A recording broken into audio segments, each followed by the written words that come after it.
Israel এবং প্যালেস্টাইনের মধ্যে সংঘর্ষ বহু বছর ধরে চলে আসছে এবং এটি কেবল একটি আঞ্চলিক সমস্যা নয়, বরং আন্তর্জাতিক রাজনীতি, ধর্ম, ইতিহাস এবং মানবাধিকার সম্পর্কিত ব্যাপক আলোচনার বিষয়। তবে কাতারের ভূমিকা এবং এর সাথে ইসরায়েল ও প্যালেস্টাইন সংঘর্ষের সম্পর্ক নিয়ে অনেক গুরুত্বপূর্ণ বিষয় রয়েছে।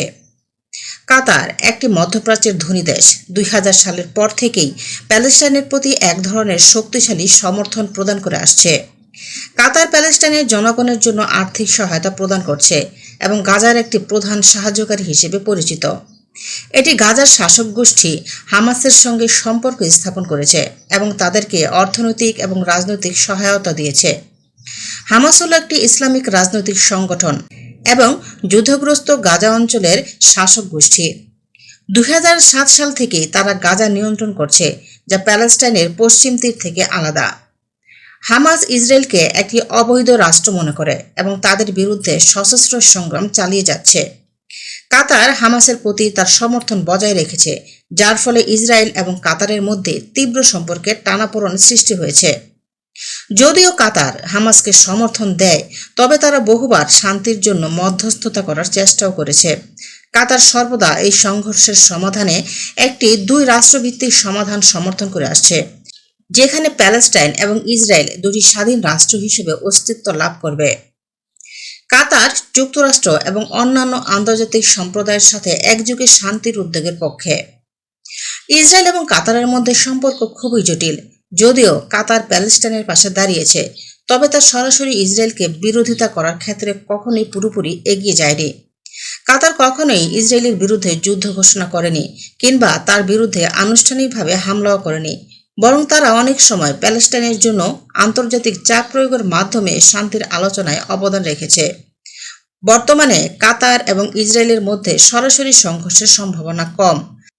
কাতারের একটি কৌশল হল নিজেদের স্বাধীনতা বজায় রেখে আন্তর্জাতিক মহলে মধ্যস্থতাকারী হিসেবে নিজের ভূমিকা শক্তিশালী করা। কাতার জানে যে শুধুমাত্র প্যালেস্টাইনের প্রতি সহায়তা দিলেই সমাধান আসবে না, বরং ইসরায়েল এবং অন্য দেশের সাথে সম্পর্ক বজায় রেখে শান্তির দিকে এগোতে হবে। গত 8 সেপ্টেম্বর ইসরায়েলি বিমান বাহিনী কাতারে আশ্রয়প্রাপ্ত হামাসের শীর্ষ নেতাদের লক্ষ্য করে দোহার একটি অ্যাপার্টমেন্ট ভবনে হামলা চালিয়েছে। এই হামলার মূল লক্ষ্যই ছিল হামাসের বর্তমান শীর্ষ নির্বাহী খলিল আল হায়া এবং গোষ্ঠীটির অন্যান্য জ্যেষ্ঠ নেতাদের।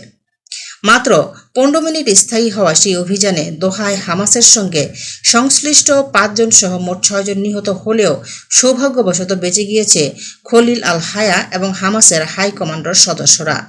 এই ঘটনায় বিশ্বের প্রায় সব দেশ ইসরায়েলের নিন্দা জানিয়েছে। তবে 15 সেপ্টেম্বর ওভাল অফিসে সাংবাদিকদের সঙ্গে মত বিনিময়কালে ট্রাম্প সাহেব বলেছেন, নেতানিয়াহু আর কখনোই কাতারে হামলার নির্দেশ দেবেন না। কাতার আমাদের খুবই ভালো মিত্র। অনেকে এটি জানেন না, কিন্তু নেতানিয়াহু ভবিষ্যতে কখনোই কাতারে হামলার নির্দেশ দিবেন না।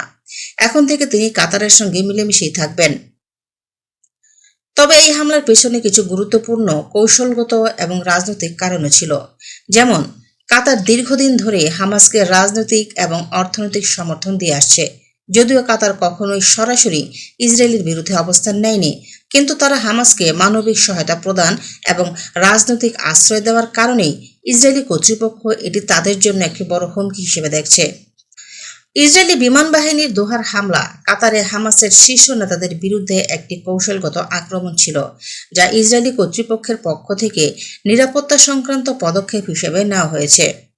কাতারে হামাসের নেতাদের আশ্রয় গ্রহণ ইসরায়েলের জন্য একটি বড় নিরাপত্তা হুমকি তৈরি করে এবং তারা এটি কোনোভাবেই সহ্য করতে পারছে না।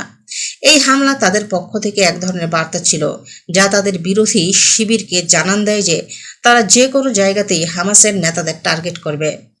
এই ধরনের ঘটনা মধ্যপ্রাচ্যের জটিল রাজনৈতিক এবং সামরিক বাস্তবতা এবং ইসরায়েল ও প্যালেস্টাইন সংঘর্ষের আরও এক জটিল অধ্যায় হিসেবে দেখা যেতে পারে। কাতারের বিরুদ্ধে হামলা চালানোর আরেকটি কারণ হতে পারে হামাসের সামরিক কর্মকাণ্ডের দিকে ইসরায়েলের নজর রাখা। গাজার বিভিন্ন যুদ্ধ পরিস্থিতি, বিশেষ করে রকেট হামলা এবং সন্ত্রাসী কার্যক্রম ইসরায়েলের নিরাপত্তা হুমকি হিসেবে দেখা হয়ে থাকে।